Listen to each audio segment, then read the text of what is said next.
Hello world, in today's video I'm gonna show you how you can install and use Kali Linux or any Linux distribution out there on your Windows machine using VirtualBox.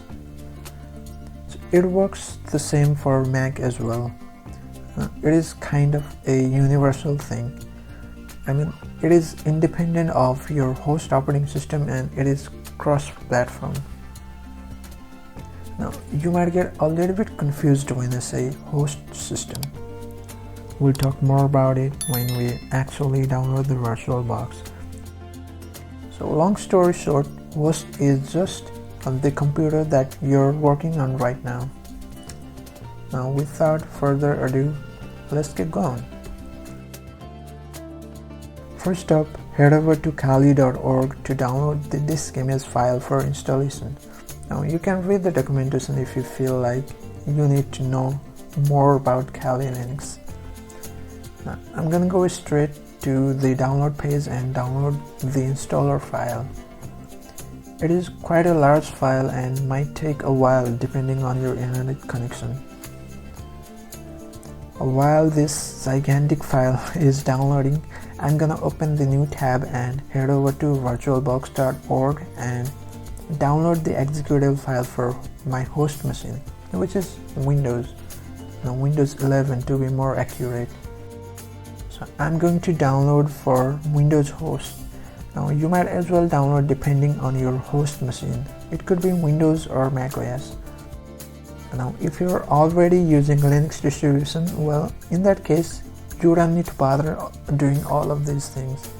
Now, the tools you need might be already available in Linux repository.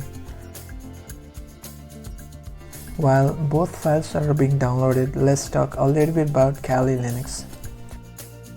Now, Kali Linux was forked from Ubuntu, which was ultimately based on Debian Linux distribution.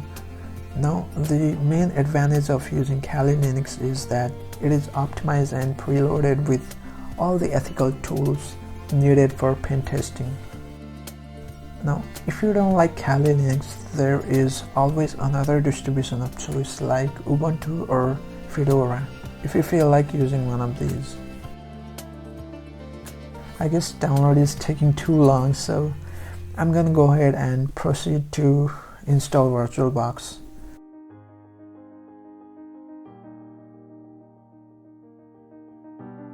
Now, I've already installed VirtualBox on my machine, so I'm not gonna do that again. If you're installing VirtualBox for the first time in your machine, leave all the checkboxes as it is to default. Just keep clicking next, and it could be basically installed. It will prompt you to run VirtualBox now. Run VirtualBox and you'll see the interface is not that complex. So to get started, click New and name the virtual machine and select the disk image file that you've downloaded earlier.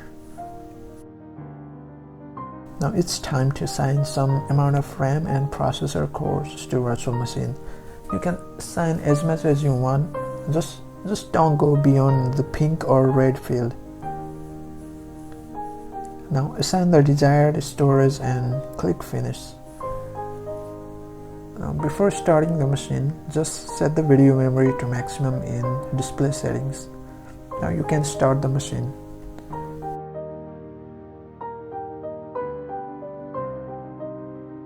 Among these options, select Graphical Install. From now on, it is just like installing any other operating system. So choose your language, location, and keyboard layout. Now it is gonna load up some core components. Now type the host name and you can leave domain just blank. Now create your user account. After selecting the time zone, it will be ready for disk partitioning. Choose the guided partition that uses the entire disk and include all the files in one single partition.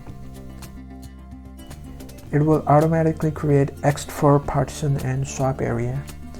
Now, if you don't know what that means, it is basically like equivalent to NTFS file system in Windows.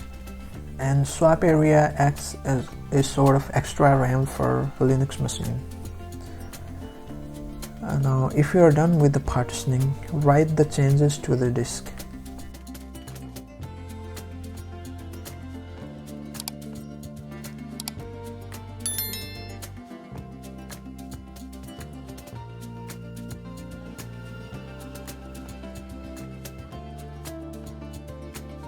You can just leave everything default, but I like GNOME desktop environment, so I'm gonna take GNOME instead of XFCE. And it is gonna install the operating system.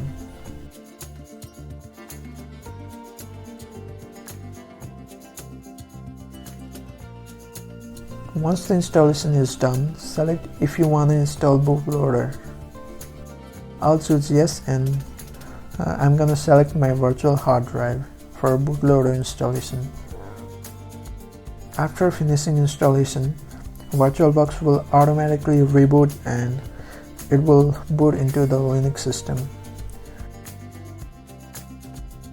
Now, before closing up the video, I'm gonna install the Linux guest editions.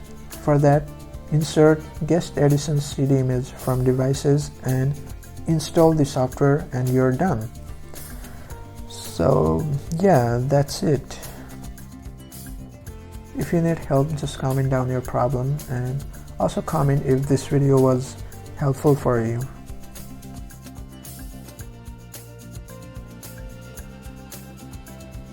So this is it for me in this video, and as always, I'll see you next time.